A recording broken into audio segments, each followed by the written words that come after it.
මුලින්ම අපි කියනවා මේක ලයිෆ්ස්ටයිල් මොඩිෆිකේෂන් කියලා. ලයිෆ්ස්ටයිල් මොඩිෆිකේෂන් කියලා මුලින්ම කරන්නේ දැන් ගොඩක්කට අපි දන්නවා කකුලක් පිට කකුලක් දාගෙන ඉන්නවා වාඩිලා ඉන්නකොට. කකුලක් පිට කකුලක් දාගෙනනකොට අර උඩ දාගෙන කකුලට කෙලින්ම කකුල යන නහර બ્લોක් වෙනවා අර කකුල උඩ කකුල තිබ්බහම. ඉතින් අපි සාමාන්‍යයෙන් කියනවා කකුලක් පිට කකුලක් දාලා නැත්නම් legs cross කරලා ඉන්න එක හොඳ නෑ ප්‍රෙග්නන්ට් කාලේ. හැමතිස්සෙම කකුල් දෙක වෙන වෙනම තියාගෙන ඉන්න ඕනේ.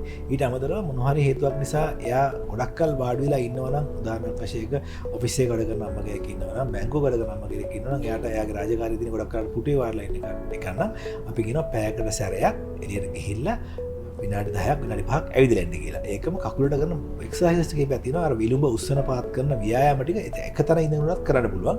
ඒව කරනකොටත් ඒ නහර වල ලේ රඳා පවතින එක අඩු වෙනවා. ඊට අමතරව අපි ගාව තියෙනවා දැන් අලුතෙන් හොයාගෙන තියෙනවා ස්ටොකින්ග්ස් කියලා.